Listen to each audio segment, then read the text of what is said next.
ചാവേറായിരുന്ന ആദിൽ അഹമ്മദ് ഭീകരാക്രമണം നടത്തുന്നതിന് മുൻപ് അസഹറിന്റെ അനന്തരവന്മാരെ കൊന്നതിന് പ്രതികാരം ചെയ്യുമെന്ന് ഭീഷണി മുഴക്കുന്ന വീഡിയോ സമൂഹ മാധ്യമങ്ങളിൽ പോസ്റ്റ് ചെയ്തിരുന്നു. നിങ്ങൾ ഈ വീഡിയോ കണ്ടു കഴിയും മുൻപ് ഞാൻ സ്വർഗത്തിൽ എത്തുമെന്നും വീഡിയോയിൽ പറയുന്നു. ജയ്ഷയിൽ ചേരാൻ യുവാക്കളോട് വീഡിയോയിൽ ആഹ്വാനം ചെയ്യുന്നുമുണ്ട്. പുൽവാമയിൽ ഭീകരാക്രമണം അഴിച്ചുവിട്ട ചാവേർ ആദിൽ അഹമ്മദ് അമേരിക്കയ്ക്ക് മേൽ താലിബാൻ നേടിയ വിജയത്തിൽ നിന്ന് പ്രചോദനം ഉൾക്കൊണ്ട കൊടും ഭീകരനായിരുന്നു. താലിബാന്റെ വിജയത്തെ തുടർന്ന് അഫ്ഗാനിസ്ഥാനിൽ നിന്ന് US സൈനികർ പിൻവാങ്ങിയിരുന്നു. ഭീകരാക്രമണം നടന്ന മിനിറ്റുകൾക്കുള്ളിൽ ടെലിഗ്രാമുകളിൽ 2 വീഡിയോ കോളാണ് ഭീകരർ ഇട്ടത്. അതിനൊപ്പം ധറിന്റെ ചിത്രവും. 7 മിനിറ്റുള്ള ഒരു വീഡിയോ കാശ്മീരി ഭാഷയിലാണത്. രണ്ടാമത്തേത് ഉറുദുവിലും. രണ്ടിലും ധറിന്റെ രക്തസാക്ഷിത്വത്തെ വാഴ്ത്തുകയായിരുന്നു. ജയ്ഷെ ഭീകരർ നേരത്തെ തയ്യാറാക്കി വെച്ചിരുന്ന വീഡിയോയാണിതെന്ന് കരുതുന്നു. ജമ്മു കാശ്മീരിലെ ഗാന്ധിബാഗിലെ കാക്കപ്പോരായ്ക്കടുത്ത പുൽവാമ സ്വദേശിയാണ് ചാവേറായിരുന്ന ധർ. വഖാസ് കമാൻഡർ എന്നും ഇയാളെ വിളിച്ചിരുന്നു. 2 വീഡിയോകളിലും M4 തോക്കും ഒരു പിസ്റ്റളും ദേഹത്തോട് ചേർത്ത് വെച്ചിരിക്കുന്നത് കാണാം. AK-47 തോക്കാണ് ഇടതുവശത്ത്. വലതുവശത്ത് രാത്രി കാഴ്ചയ്ക്കുള്ള ഉപകരണം ഘടിപ്പിച്ച സ്നൈപ്പർ തോക്കും. അടുത്ത് 10 ഗ്രനേഡുകളും അത്രയും തിരകളും കാണാം. 1 കൊല്ലം മുൻപാണ് ഇയാൾ ജയ്ഷയിൽ ചേർന്നത്.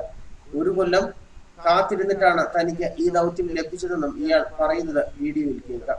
ഇസ്ലാമിന് വേണ്ടിയുള്ള തന്റെ രക്തസാക്ഷിത്വം ആഘോഷിക്കാൻ ഇയാൾ കുടുംബത്തോടും കൂട്ടുകാരോടും ബന്ധുക്കളോടും കാശ്മീരി യുവാക്കളോടും ആഹ്വാനം ചെയ്തതും വീഡിയോയിൽ കേൾക്കാം.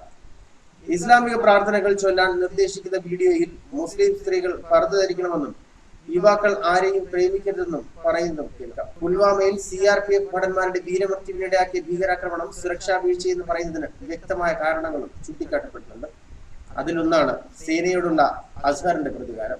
2017 നവംബറിൽ പുൽവാമയിൽ ജയ്ഷെ മുഹമ്മദ് തലവൻ മസൂദ് അസ്ഹറിന്റെ അനന്തരവൻ റഷീദ് മസൂദ് CRPF-യുമായുള്ള ഏറ്റുമുട്ടലിൽ കൊല്ലപ്പെട്ടിരുന്നു. ഇതിന് പകരം വീട്ടും എന്ന് അന്ന് അസ്ഹർ പ്രഖ്യാപിച്ചിരുന്നതാണ്. ഈ മുന്നറിയിപ്പുണ്ടായിട്ടും ഇവിടെ പ്രത്യേകം സുരക്ഷാ നിരീക്ഷണം ഒന്നും ഏർപ്പെടുത്തിയിരുന്നില്ല. 2018 ഒക്ടോബർ 31 അസ്ഹറിന്റെ രണ്ടാമത്തെ അനന്തരവൻ ഉസ്മാൻ തൽഹ റഷീദിനെയും CRPF വധിച്ചിരുന്നു.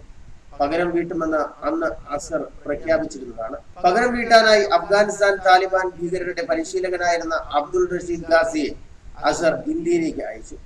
ഇക്കാര്യം 2018 ഡിസംബറിൽ കശ്മീരിലെ എല്ലാ മാധ്യമങ്ങളിലും വാർത്തയായിരുന്നു. ഇയാളെ പിടികൂടാൻ കഴിയാത്തതും മറ്റൊരു വീഴ്ചയായി മാറി. ഗാസി മികച്ച പരിശീലകനാണെന്ന് മാത്രമല്ല താലിബാൻ ശൈലിയിലുള്ള ആക്രമണത്തിൽ വിദഗ്ധനുമാണ്. ഇപ്പോഴും ഗാസി പിടിയിലായിട്ടില്ല. ആക്രമണത്തിന് പാകിസ്ഥാനിൽ നിന്ന് ഭീകരരെ നിയോഗിക്കേണ്ടതുണ്ടെന്നും ഇന്ത്യയിൽ തന്നെ അവരെ പരിശീലിപ്പിക്കാമെന്നും ഗാസി പാക് അധികൃതരെ അറിയിച്ചിരുന്നു. കശ്മീരിൽ യുവാക്കൾ കൂടുതലായി ഭീകരവാദത്തിലേക്ക് തിരിയുന്നുവെന്ന കരസേന റിപ്പോർട്ട് ചെയ്തിട്ടുള്ളതാണ്. ഈ യുവാക്കളുടെ നീക്കം നിരീക്ഷിക്കാനും കഴിഞ്ഞിരുന്നില്ല. അഫ്സൽ ഗുരുവിനെ തൂക്കിലേറ്റിയതിന്റെ വാർഷിക ദിനമായ ഫെബ്രുവരി 9 തീവ്രവാദികൾ ആക്രമണം നടത്തുമെന്ന് രഹസ്യാന്വേഷണ ഏജൻസികൾ മുന്നറിയിപ്പ് നൽകിയിരുന്നതാണ്. ഒരാഴ്ച വൈകിയാണ് ആക്രമണം ഉണ്ടായതെന്ന് മാത്രം. പുൽവാമയിലെ തെയ്പോറ ഗ്രാമത്തിനടുത്താണ് ആക്രമണം ഉണ്ടായത്. തെയ്പോറയ്ക്ക് ചുറ്റും പ്രത്യേക സുരക്ഷ ഏർപ്പെടുത്തേണ്ടിയിരുന്നു. കാരണം 2017 ഡിസംബർ 31 തെയ്പോറയിലെ കമാൻഡോ പരിശീലന കേന്ദ്രത്തിൽ ജയ്ഷെ മുഹമ്മദ് ആക്രമണം നടത്തിയിരുന്നതാണ്. അന്ന് 7 CRPF ഭടന്മാർ കൊല്ലപ്പെടുകയും ചെയ്തു. ന്യൂസ് ഡെസ്ക് മലയാളി വാർത്ത.